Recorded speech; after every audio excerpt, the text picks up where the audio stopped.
Ladies and gentlemen, welcome to the Untapped Podcast. My name is Jacob Gabel. And my name is Jacob Wurtz, guys. Welcome to episode 150 of the Untapped Podcast. If this is your first time joining us, first of all, thank you. We are thrilled to have you here with us in Jefferson City, the Missouri state capital. If this is your first time joining, we've actually got 5 main formats. Now, normally, we would go through each one, tell you a little bit about them, but we're on a little bit of a time crunch. So we have Forging Fortitude episodes where we cover the mental side of our brand.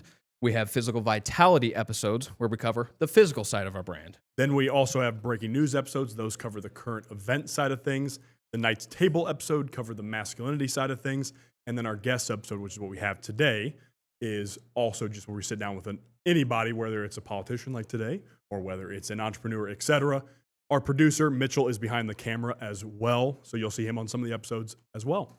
But yeah. So, as he just mentioned, we have a guest episode today for episode 150. As you guys know, every 50 episodes, we try to do something very important and very special.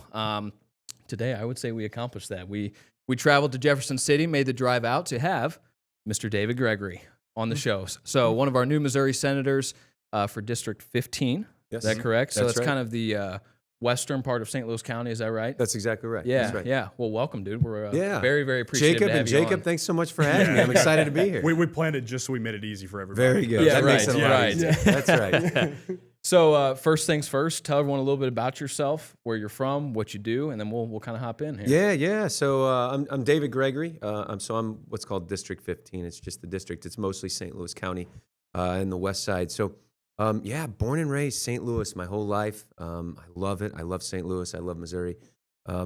Grew up in South County my life and started out living in Sunset Hills, represented Sunset Hills area in South County in the Missouri House of Representatives, and then got elected to the Senate, which is now more of West County. I live in Chesterfield with my wife, Paige, and my little baby girl. She just turned 1 last month. Oh, Grace. wow. Congratulations. Incredible. Congratulations. So yeah, Very, very exciting. That's a little bit about me. Yeah. Awesome. So you were a representative, was it 2017 to 22? That's right. Okay. Yeah. We did our research. You Don't did worry. some homework. We know our info. Yeah. So talk about kind of the day in the life of a Missouri senator. You know, we have a very young audience for the most part. I mean, we're 26, Mitch is 24.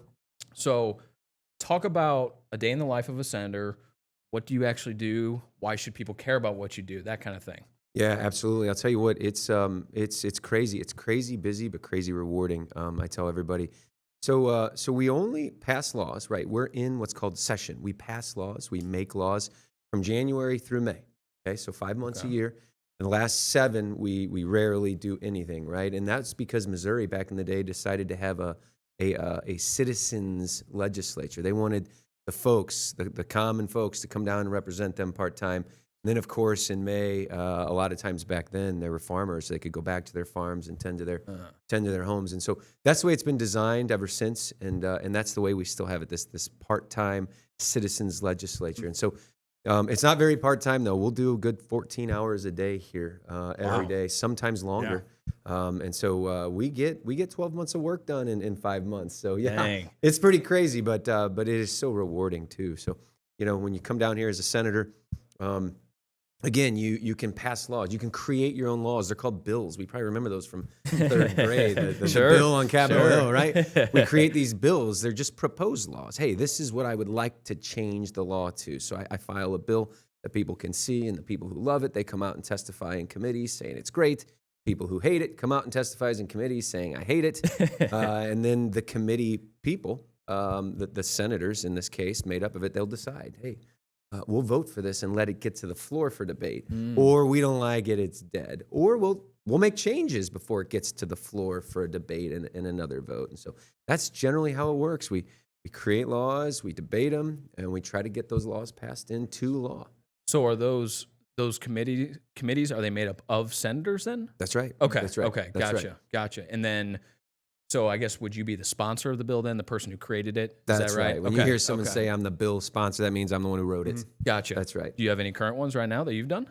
Oh, yeah. We have too many. I probably have, 23 maybe. Okay, so that's the ones we were reading through. Yep. Before Yeah. this. Yeah, of course. Okay. Yeah, so we have all kinds, and they're all, people are like, well, what are your priority bills? Well, they're all my priority, but within priorities, you have priorities, Sure, of course. And, sure. and so I've got a few that I'm really working hard.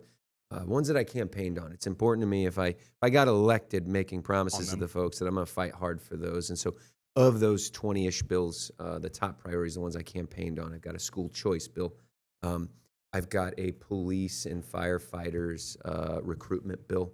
And I've got an illegal immigration bill. Of course, I don't know any Republican and even some Democrats that didn't campaign on that. That was a big promise this last time. Big hot topic this last election cycle for sure. And, that's obviously a big reason that you got in and big reason President Trump got in as well. And, things appear to be heading in the right directions with that. And we hope that continues, obviously. And so that kind of goes into our next question here. First few months that you've been in office, again, I guess, first few months you've been in session. Do things move pretty smoothly here in Missouri? This is obviously a very red state, supposed to be anyway. Do you find that things move through the Senate and the House easily, or is it more slow and tedious with a bunch of roadblocks and things can't really get done? Like, what's kind of your experience so far with that? Yeah, good question. So overall, I would say slow and tedious, and that's by design. So when our founding fathers designed our system, right, certainly at the federal level and the way it was designed at the state levels, we don't want quick knee-jerk reactions. We want very deliberative processes, very thoughtful, deliberative, difficult processes, because it affects so many people. No matter what we do, someone's affected. We hope mostly for the good, but sometimes not. And so it is a very deliberative, difficult process, and that's how it is. It's by design. Generally speaking, just as a little background, you got to, whatever bill you want to become law, it's got to be approved by the Senate, and then it goes to the House of Representatives. They've got to approve it. Then, of course, it's got to get to the governor for signatures. So 3 main big parts. And I would say in the Senate is where everything comes to die, is what they say. It's very deliberative, much more difficult. You'll see the House of Representatives pass a lot more bills, and then you'll see them all come to the Senate to likely die. And I think it's something like 8% of bills actually pass each year. That's right. So is that part of the reason why you wanted to get into, because obviously you were a representative, and then you went into state senator. Is that part of the reason you campaigned on that? And so you could almost make the process even more efficient, but also effective at the same time. Exactly. Yeah. Exactly. And of course, being in the Senate where things mostly die, it's helpful to start here and get it through, because then you have a better chance, in my opinion, of getting it done. Makes total sense. Yeah. What are the current numbers right now, Republicans to Democrats in each, if you know off the top of your head? It's a supermajority. So I don't know the exact count. I think it's something like 24 Republicans to 9 or 8 Democrats, something like that. Gotcha. Super majority in the Senate, and in the same ratio in the House of Representatives as well. Because is there 33 senatorial districts? 34. 34? Yep. Okay. Yep. Yeah, I guess that's what your math would be. Wow. Yeah. How many House of Representatives are there? Districts? 163 state reps. Wow. Right. Wow. We got a lot of state reps per capita. Yeah. Okay. Yeah. Interesting. So very interesting. that's right. And so then why does the Senate have the stigma of this is where bills come to die? Because there's less representation, or what's kind of the cause of that? Yeah, so it's by design. It's by the rules, right? So we create our own rules in the very beginning of the year, and then we pass those. That's like the first thing we do is we create a law in making those rules the law. And among those rules, traditionally, are things like you've heard of a filibuster, right? Where one senator can stand up and stop the whole train. They can stop everything. And of course, we're all in a race of time, because when we have to go home in May, it's done, it's over. You got to start back over the following January. So as you're racing to get your bill done, one senator can stand up and say, all right, well, that's it. I'm going to start filibustering. And they can talk about anything. Yeah. They can read the dictionary. They can, whatever they want, they can do it, and they will. And we will. We will. That's our prerogative. So that's why everything stalls, or if you will, dies in the Senate. So, be honest. Have you read the dictionary then for a I filibuster? haven't done that yet. As a matter of fact, I have not done a filibuster yet. I'm anxious to get started there. Yeah, I'm anxious. That's just the only reason you campaigned, right? Yeah. I want to be the filibuster king at some point. Yeah. What would you talk about in a filibuster? I think it depends. So I'm still forming my strategies on a filibuster. Right. Sometimes people have a strategy of being so awfully boring that it makes it worse. Others are like funny and entertaining. I'm like, well, that's easier to like stick a comedy around show. And listen. Yeah. I don't know if I do. I don't know. Any suggestion? What would you do if you were standing up. And would you make it relative to your legislation, or would you make it totally off? Would you read your favorite book? Oh, I don't man. know. I think for me, I would start singing Gregorian chants. There you go. Yeah, if I could speak another language, I'd say it in another language. right, I'd do right. something. Yeah. I think I would slowly explain the game of baseball because it's There so you go. intricate, and you could talk. Yes. I mean, I could talk about it forever, literally, but Yeah. it's so intricate, and there's so many little details and little rules and things like that. I think that could win me. the See, that's pretty filibuster. effective because you could still bore a lot of people. Right. But there's some that right. find it so interesting. Yeah. I mean, you could. Yeah, that's a really good idea. Yeah. All right, these are good ideas. I'm thinking. You got my wheels Oh, spinning. great. We're giving policy ideas now. Exactly. Oh, no. I didn't know we were campaigning today. Dang, Yeah. you know. Yeah, So moving right along here. You've got So our next one. question is, you mentioned illegal immigration. We want to dive into this because it's a really passionate topic for us as well. We saw the SB 72 as well. And we also, funny enough, one of the first things we saw from you on social media was one of your posts that blew up about illegal immigration and had a lot of interaction with the post. Oh, yeah. So talk Oh, about yeah. your stance on that, why it's such a passionate topic and one you're always talking on. Yeah, it is. It is. It's passionate to me because, well, first off, it's so important to the folks, obviously, not just in Missouri, across the whole country. Sure. That was the number one issue by far. That and an economy were number one issues. And so fulfilling my promises is important to me. But more importantly, legal immigration is the foundation of what makes this country so great. Yeah. Right? We are here and we are so great because we have had great immigration laws and wonderful immigrants that have come, including my great-grandpa who came across through Ellis Island without documentation. They had to give him the best name they could. Couldn't speak a lick of English, right? But he had to have sponsorships and he had to go through a rigorous situation where we knew that he's ready. He's ready for this country. He understands and he's going to be contributing and law-abiding. Those immigration laws are so incredible to the foundation of this country. When we allow anyone in, we have no idea who you are. You're sneaking through the mountains of Arizona, right? That undermines everything we stand for, and that's why this issue is so important to me. I have had so many immigrants under confidentiality come to me and say, this upsets me more than you because of what I had to go through to get here. Sure. And now you're just letting anyone in willy-nilly for no reason. We don't know who they are, where they're coming from, what they have with them, right? Right. It is just a terrible thing. So it's a big issue to me. It's very important. Yeah. Well, it's very interesting because actually our last episode 149, for those of you watching and listening, we had one of our friends on who came from Haiti, and he was adopted by a family here in the U.S. When he was 15 is when he came here, but the process started when he was 11. It was a 4-year process. Yeah. While he was still down in Haiti, he basically got sponsored, kind of like you just mentioned. And so he talked about some of the intricacies with even that process as a child. As a child. And Right. and kind of once we were off the air, he was telling us too, it's like, it is frustrating because of what you just said. I was 11 years old. They took me out of school while I was in Haiti because they didn't want to essentially waste resources on someone they knew was leaving the country. And here these people are with whatever kinds of intentions, good or bad, it doesn't really matter. You are coming illegally. That's right. That is against the law. It's That's just, right. It's just like gun laws. Like if you just outlaw guns, well, criminals are still going to find a way to get their That's hands on right. guns. Drugs are illegal. How's that working exactly. out? Exactly. Not well. Exactly. Yeah. So it's such a complicated conversation, of course, but not really. Yeah. There is a right and wrong to this conversation, and it's very assuring to have people like yourself and younger people like yourself as well fighting for that, That's right. and that's why it's so important for it to get done as well, and like you just said, for you to hold your promises, Yeah. and Yeah, and there's so many, like you said, there are some complexities to it, right? There are some very unbelievably incredible illegal immigrants here contributing to our society. What do we Sure. do about that? Well, then you know what? You got to leave and come back. Maybe that's an option. Maybe we do a 1-for-1. Hey, for every illegal immigrant, we're going to work hard to get a law-abiding legal immigrant in and help them through the process, right? Because again, immigration is good. Illegal immigration is bad. And that's what we got to focus on. Right. What kind of opposition have you faced so far with that? Oh, Here. all kinds.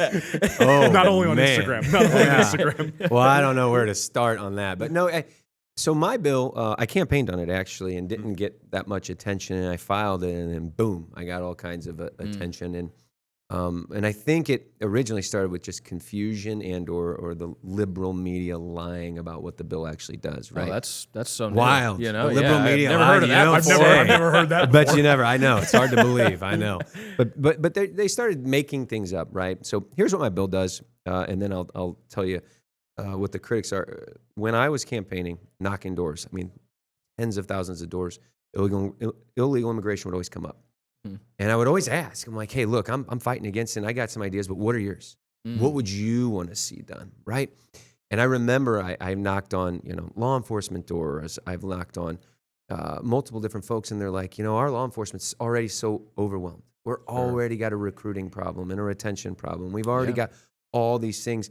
How are we going to find and effectuate the arrests of illegal immigrants, millions of illegal immigrants, on top of the shortages we already have in law enforcement? Right. And so one of those ideas were, hey, if bounty hunters are licensed and trained to go pick up U.S. citizens doing court, why can't they pick up illegal immigrants? And it was an interesting thought that I said, that makes a lot of sense. I'm going to start doing some research. So that was something I had a great conversation at the door. And then another one was, this whole idea of tackling the priority of type of illegal immigrants. We really want the dangerous ones first. Of course. So that's what my bill did. Those two main things. My bill says, first off, we're going to cooperate with ICE. We're required to. The city of St. Louis mayor can't stop the city of St. Louis police from cooperating, all while highway patrol at the state level is cooperating, right? We're going to require cooperation of all law enforcement in the state of Missouri. So that's the first thing my bill does to make it smooth and easy. The second thing is we're going to have an investigation system set up, and if you're found, once you're found to actually be illegal, they issue a warrant just like ICE, and we go and we effectuate that arrest. You're doing court. In court, one of the very first things they do is determine: are you truly here seeking asylum, or are you not dangerous? Any one of those two things, you're released under my bill, right? So you're either turned over to ICE or you're not dangerous. We're going to let you go. So that was, to me, the first big step from a state level. So, if we can't tackle it all ourselves, we can at least tackle the dangerous ones to protect our Missourians. That's what my bill does. And, of course, the media leaves all that out. All they want to talk about is bounty hunters randomly kicking doors in. It's not what this does. Kicking doors in and just killing people. It's like, no. That's not at all what we're saying. It's not at all what happens. No. It's like saying us three are just bounty hunters, and David's going to send us in and take somebody out. Right. Just random There's people. reports like that. Anyone can be a bounty hunter. Anyone can walk up to an immigrant and ask for documentation. No, that is not at all what this bill does. Right. And so what happens, in that court process? What if they lie about being dangerous or not dangerous? Well, that's where it comes in. We need evidence of that. We need evidence that they're dangerous, right? You were released from a Venezuelan prison, or, we have other witnesses that are testifying that you're running, women trafficking, or you do. We have the evidence that says you ain't getting out. Gotcha. Right? And so that's the key here is we want to focus on those that are dangerous. And just like anything else, if you truly are seeking asylum, okay, our law says come through the port of entry, identify yourself, get fingerprinted, tell us who you are. Right. You may move on. Right. You sneaking through the mountains with backpacks, running away from law enforcement. Sorry, you can't then say I'm seeking asylum. That's not how it works. Yeah. Right. And so those are all key factors in deciding what's going on. Yeah. So other than working with ICE and law enforcement, how will your bill and how as a state government will this assist and help President Trump's agenda then in Washington for the whole country? Yeah. So you see it, unless it's changed as of recently, for years, ICE has had on their website begging for cooperation from state and local law enforcement across the country, begging for it. They don't just ask for it, they're begging for it. We can hugely assist the federal government and President Trump and his initiatives. This is during the Biden administration. I screenshotted them thinking they'll change them, once I start releasing it. So I've got the screenshots. I'm guessing it's still on there. If not, that'd be even more fun to talk about. But I've got the screenshots. They are begging for cooperation because they need it, right? Yeah. Federal government needs our support. They need our cooperation because of how bad the problem is. Right. And because they were spending money on everything but these types of things. Exactly. Yeah. So talk about those critics a little bit. Yeah. The backlash you've Yeah. gotten. Yeah. Whether here in the government or, from the public. Yeah. All kinds. From goofy death threats that the FBI investigates. Jeez. That's not fun, right? Those Yeah. people better be careful there. But, you get the goofballs like that.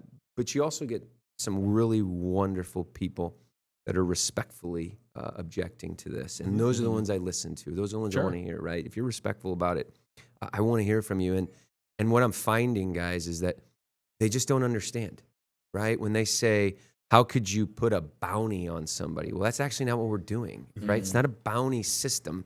It's a bounty hunter stepping in place of a police officer if we're overwhelmed. That's all it is. So it's not a bounty system, right? A reward system. I hear a lot about, well, you're giving $1,000. Well, it's a reward tip line, right? We have thousands of tip lines with rewards across the whole country. Yeah. Crime Stoppers, we hear a lot about in Missouri, right? We have whistleblower reward systems. We have, everything, you name it. And currently, ICE has a tip line with a reward system, and they give a lot more than $1,000. So again, to say, this is gonna cause all these problems.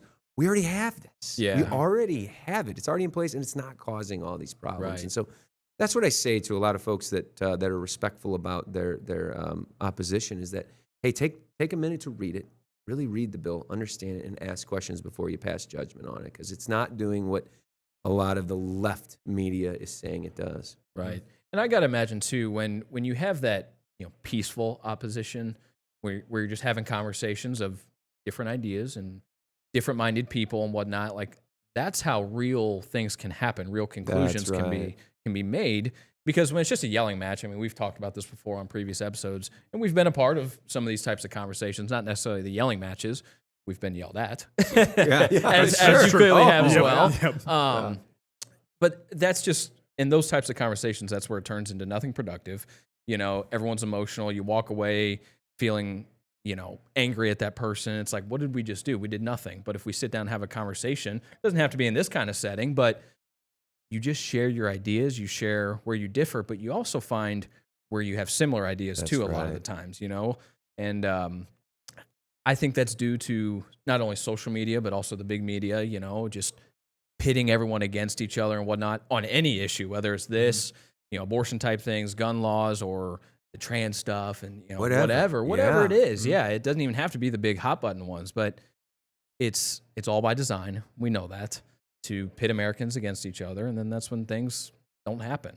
It's so true, and I love to hear you say that, because I introduced the original bill, and meeting with folks against me, but respectfully, gave me so many ideas. I introduced an amended version called a sub. It's just it substitutes just a different word for, hey, I'm going to make some changes before I present in committee to the committee of senators. Interesting. And those changes came from respectful opposers sitting down saying, Senator, here's my concern. And I explained to him, like, there aren't warrantless arrests, right? Basically saying a policeman can't walk up to someone they think's illegal and arrest them. It's not allowed. It's not allowed currently under U.S. constitutional law. It's not allowed under my bill. And they thought, because it wasn't totally clarified, that it could be. I said, you know what? Interesting. I'll write it in my law. What else, right? And sitting down, talking about concerns that they found, like you said, we have more common ground than we thought. Yeah. And I had no problem clarifying, because it's exactly where my heart's at. It's exactly where my head's at. And so sitting down, respectfully talking and listening is so critical. Right.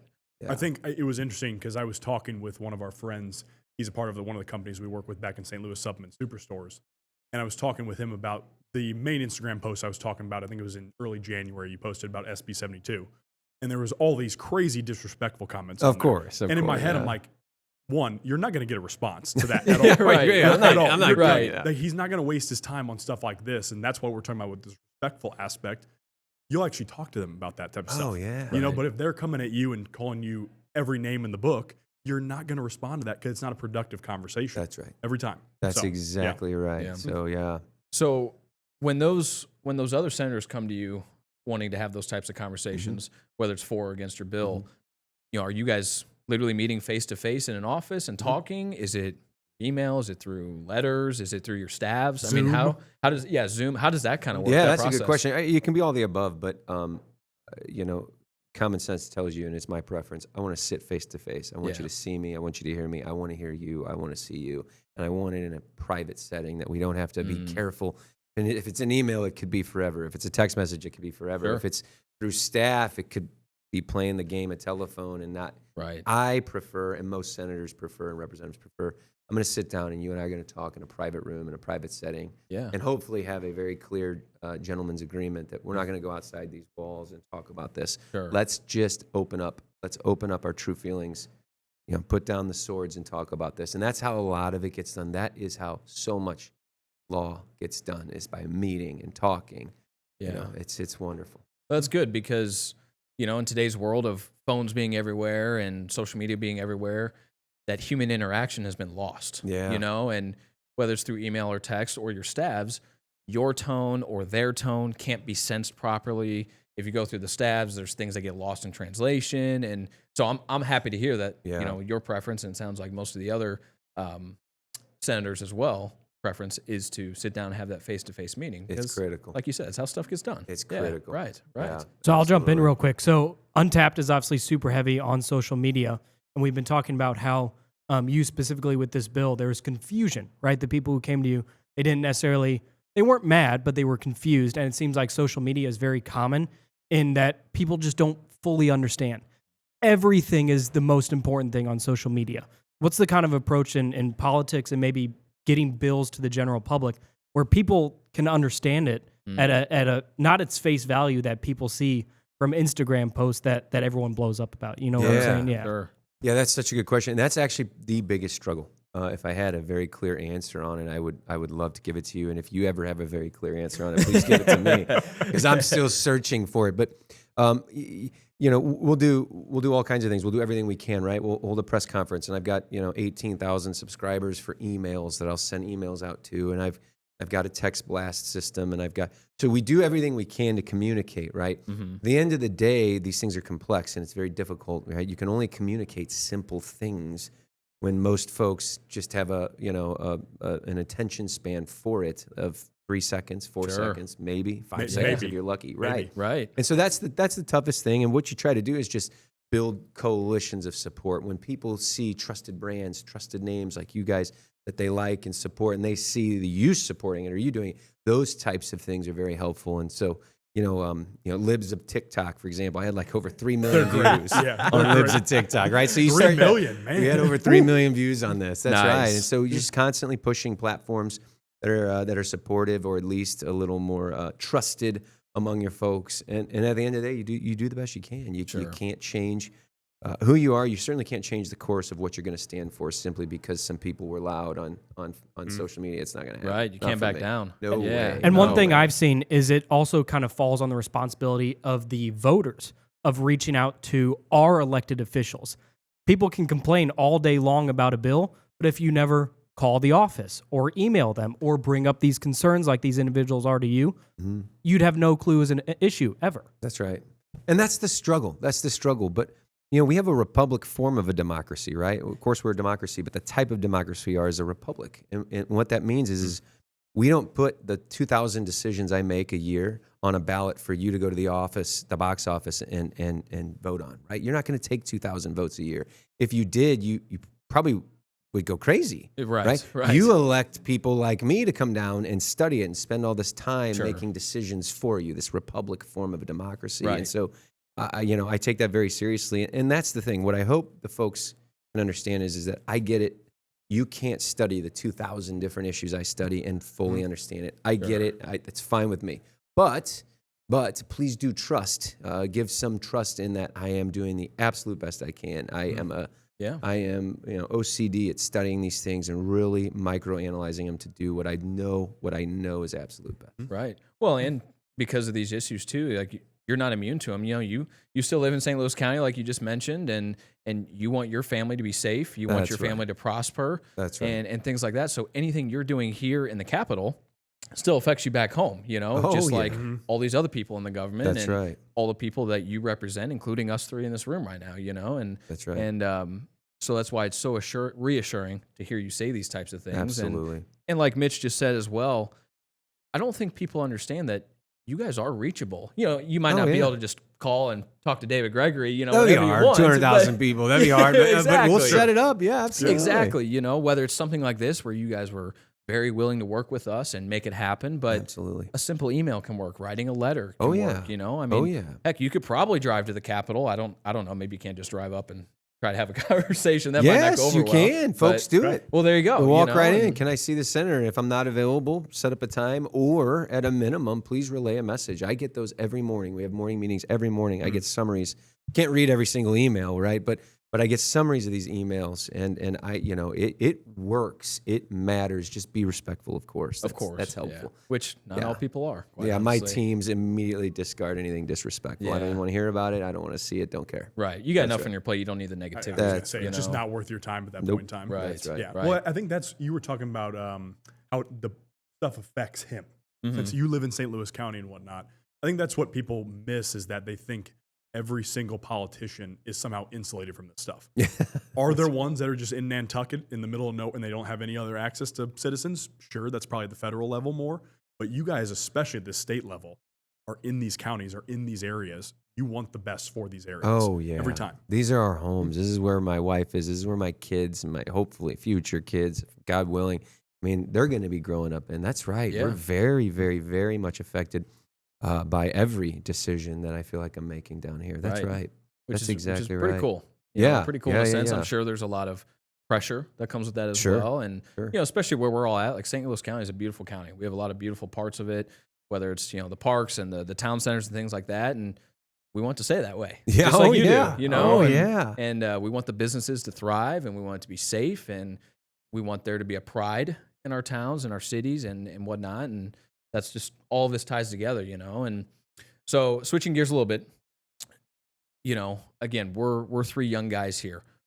Why should young people, why should they care about politics? Why should they be involved in politics? And they don't have to be super, you know, in depth on all of them necessarily. We do, you know, we do our research and we keep up on what's going on in the state and locally and of course federally. But in your opinion, why should young people care about politics? Mhm. Why should they be involved? And how can they be involved? Oh, yeah. Yeah. So, you know, we always hear, oh, it's your civic duty. It's your civic duty. That's boring to me. That's not enough a compelling reason to be Sure, involved, right? sure. But if I told you that being involved as a young person can actually make a tremendous difference for your future, there's a good reason, right? So if you're 12 years old, right, and you're in school and you're you know, you're like, well, what can a 12-year-old do? Well, if your parents or your school will take you down here to lobby, you're allowed to lobby and go to your senator's office, go to your representative's office. First off, if a 12-year-old kid comes to my office, he or she's going to have access to the office. I'm not telling Absolutely. a kid no. You know, that paid lobbyist, so he can wait while the 10, 12, 13-year-old kid comes Sure. in. I'm gonna hear what you have to say. Yeah. And secondly, it really matters because it's so unique.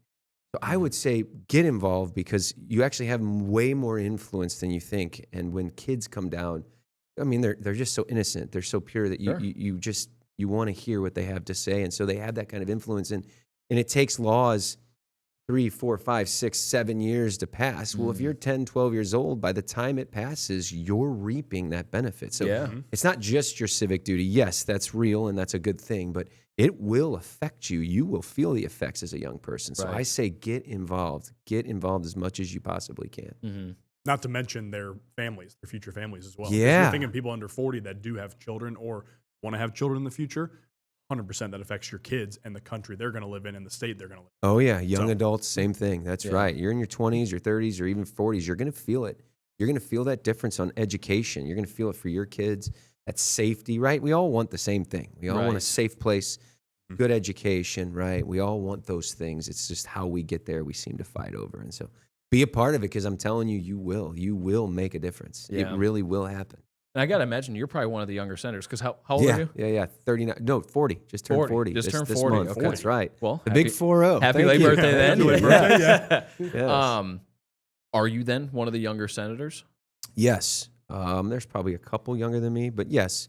Overall, I'm younger. I think I was elected at 29 or 30 as a state rep. Was also one of the younger, but not the youngest. I mean, we've got some young folks, but Yeah. it's a good thing, you know. And I It think the is. voters like that new energy, that youthful energy. So Absolutely. it's going well, and I'm telling you, yeah, I cannot say enough to be involved. And then again, how do you do it as a young person? Find a time to come down during session. Don't come here and in July when we're gone. You're not going to have Right. much luck. Come down here during session, January through May, and just ask to meet with your senator and your representative. Go to their office, ask them, and if they still can't get you in because they're busy, tell them who you are and tell them it's important if we can set something up for you to come back. And if you just get a chance to meet with them, I'm telling you, it's going to go a long way. And then you can just ask for contact with them to stay in touch and emailing them and stuff like that. So it's a lot of fun. It's that simple. Come down and ask for a meeting. Yeah. Go from there. I can tell you a lot of the young men we talk to, because that's also a good portion of our podcast as well, where a lot of the young men love to see the younger energy. That you were talking about the energy and whatnot. A lot of the young men, we really connect with you younger state senators, with you younger state representatives, all that. So I think that's an extremely important thing for us to see as well, because it's harder for them to relate to somebody who's 70 plus. Yeah, You know? right. I It understand. just is I every understand that, single yeah. time. And a lot of the times, again, you talking on this podcast, we hear from you actually actively getting issues accomplished and attacked head on every time. And that's much better for somebody like us three to hear whenever, if somebody is 70 plus and just sitting back on their heels, again, who knows, that's hard for us to listen to at that point in time and digest, so to speak. Right. Just a relatable thing. It's okay. Even if we're all, the 70-year-old and the 30-something-year-old are fighting for the same thing. Sometimes, depending on your age and where you come from, you can relate more, and that's okay. There's nothing Right. wrong, good or bad about it. It's just a relatable thing. And so, Absolutely. but there's nothing more rewarding for me as a senator or a former rep when folks come down and they're just a voter. They are just there and ask to meet. That tells me a lot more than just an email that I knew they could, knock out in 30 seconds. Come down, come see us, ask for that meeting. And I'll tell you what, if you're listening, if your senator or representative doesn't do it, come to my office. You'll get a meeting with me, and I'll walk you to that senator's office until we get that meeting. How about that? There you How about go. that? The That's untapped right. special treatment there. That's you exactly know? right. That's exactly right. That is awesome. So I want to talk a little bit about your personal life as well, Sure. because obviously you haven't always been a senator, and you were a representative at a young age as well. But you own your own law firm, is that correct? That's right. Injury law firm. Injury personal counsel. injury law. Yeah. That's yeah. right. So talk about what you guys do there. Are you still involved with that now Yeah. that you're here? Just kind of talk all about that. Yeah. So, again, we're a part-time citizens legislature, right? So that was by design. Come, leave your farms, leave your professions, come down, serve the folks, because that's what Missouri wanted. We wanted us representing us, not these full-time professional politicians, right? Love that. We wanted one of us to go down there and then come back. Right. Come back home and continue working. And so, of course, that's exactly what I'm doing. I was an attorney before I ever got elected. Went to St. Louis University Law School. After St. Louis University undergrad, I'm a St. Louis guy, obviously. Yeah. And so, I got out, worked for a great law firm, learned what I needed to learn, and then started my own. And it has been just a blessing. We're really growing, up to 8 employees. It's predominantly personal injury. But civil litigation, which can expand a little bit outside the typical personal injury case. But that's what we do, and is our main focus. And while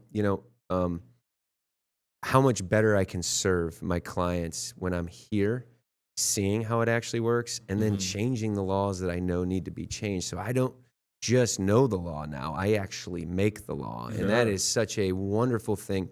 A lot of people say, "Well, my profession is going to help serve the folks in the Senate." That's right. Being a lawyer is a big advantage, coming to the Senate and debating and changing laws and writing them. But vice versa, being there and writing them and debating them makes you a much better litigator, too, and lawyer for your clients. And so it has just been a blessing, just a complete double whammy for me. And so that's what we've got going. And we're super excited. How many years have you had that? I think 10 years last year was 10 years, I think. Wow. Yeah, so 11 years. Very cool. Yeah. How much more fulfilling is that owning your own firm I compared love to it. working for another firm? Oh, I think anyone self-employed knows. You never go back. I can't go back. Once you're self-employed, it's so rewarding.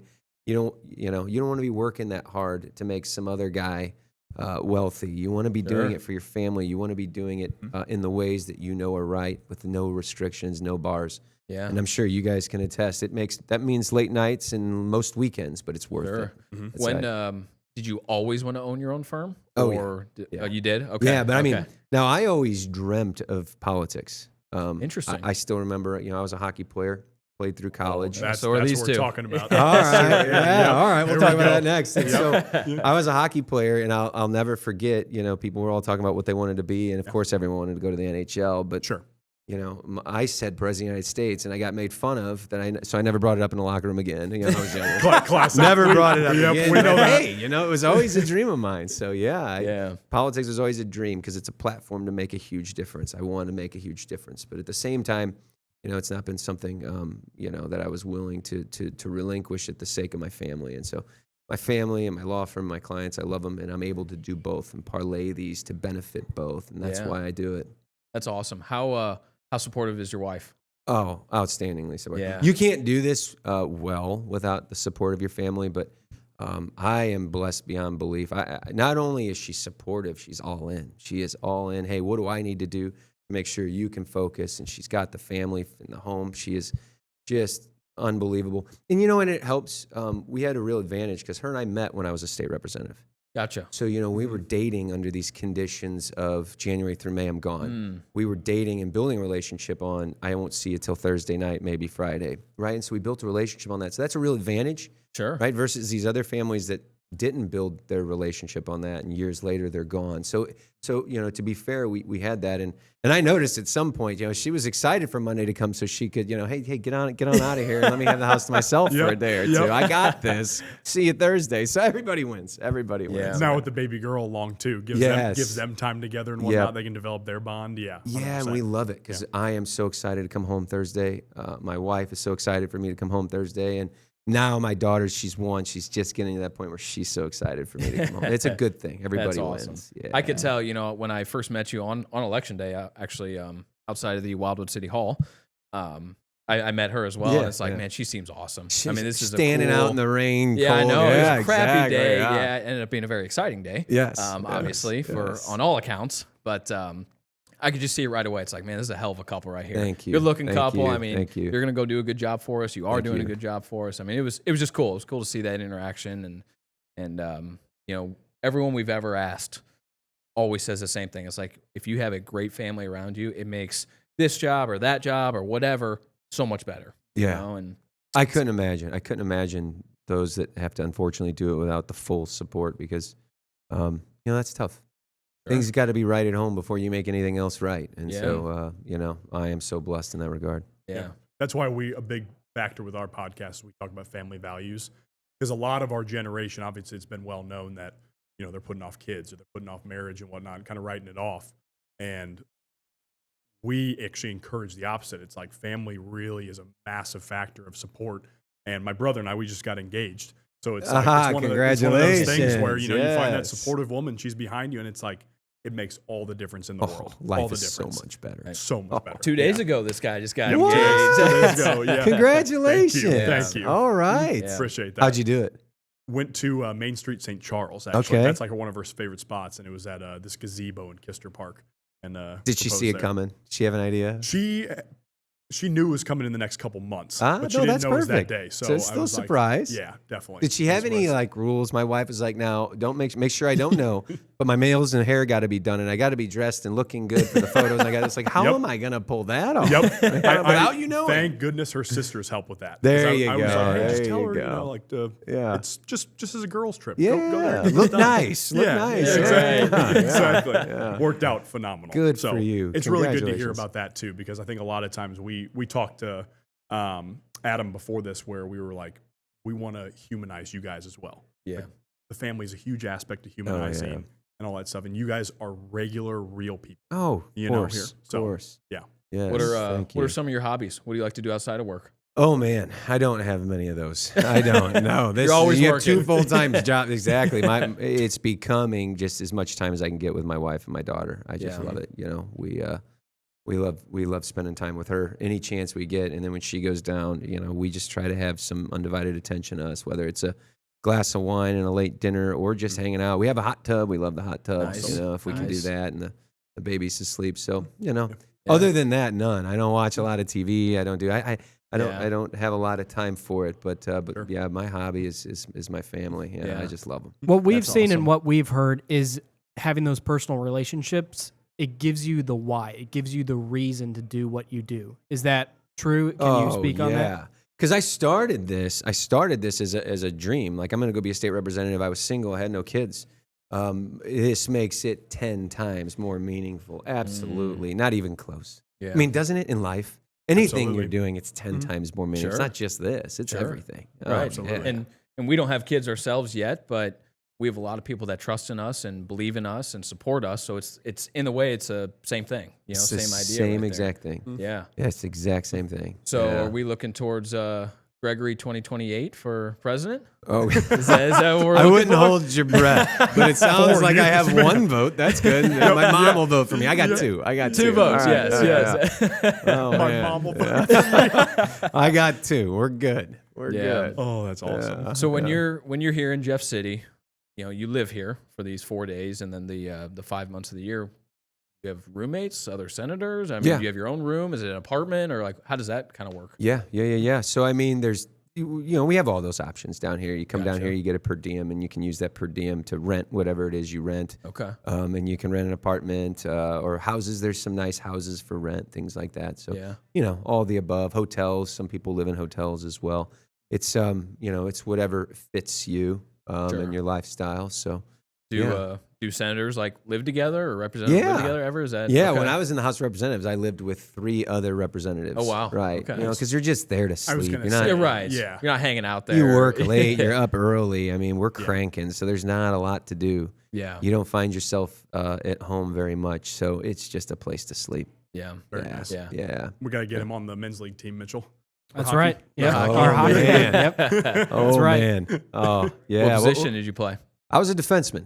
So yeah. I was, Same. Man, even yes, more speaking the language yes. there. Yep. All right. Where'd you play growing up? Played Chesterfield. Yeah. Chesterfield Falcons. Yep. And then both of us did. And then we also played for Eureka High School. Yes. Yep. Very That good. was our high school team. Yeah. Yep. And don't leave out Iowa State. Right. Oh yeah. Played Nice. at Iowa State college hockey, and then he played up at St. Cloud State. Phenom. You Yep. guys were great hockey players. Good for you. Good for you. Don't put that on us. Don't put I that wouldn't on us. say that. getting, No. I'm not getting on the ice with you guys. You guys can forget it. Yeah. The men's league MVPs here, yeah. There you go. Yeah. Sweet. So I guess the final thing that was on my mind, because I Sure. kind of have the questions here, and then we can kind of start heading for home here, knowing you have time. Again, younger, mostly male audience. We see a lot of kids more so talking about getting involved at a local level, right? So what's really neat here is, for the most part, we can read the federal headlines. They don't mean a whole lot to us. That's They right. don't affect us. That's right. What would be kind of your advice? What would you say? What would you say? Start at a local, get involved as local as you can in your community, maybe move toward a state level. What does that look like to you? Yeah, you know what? That's a great question. I started at the state level. I would say, most people will start at the local level or as a state rep. Some are really good and can become a state senator right away. And of course, you have some real phenoms that go statewide. We saw like a Josh Hawley go straight to attorney general, which is extremely rare and impressive, right? Yeah. Whatever it is you think you can pull off. But the best thing to do to get started is to grab someone who's been in the industry as like a mentor and ask them, because it is a very unique industry. It'd probably be like any other sport. If you want to pick up a sport, you probably don't do it on your own. You probably don't do it by reading a book. You probably grab a coach of some kind that's Yeah. going to say, hey, start here. Kind of like what I'm doing with golf, because I'm not very good at it, but I love it. So yeah, you just Us too. start with it. Yeah, all right, yeah. Yep, You yep. just start Yep. with that, right? You start there. And so I would encourage it. And anyone listening, contact my office, mention the podcast. I'll be your mentor. I'll get you started. But yes, you can start at a local level. School boards and local, councilmen, local aldermen, all great things. But do beware. The more local, I think, the bloodier the knife fights. I mean, Oh, these really? guys are getting, they're going after each other. Seriously. At least I come up here and people don't really know what I'm doing, but man, they know what's going on in their backyard. They know. Yeah. I mean, it can get nasty. So, but I would encourage it. It's worth it. And I'm half tea.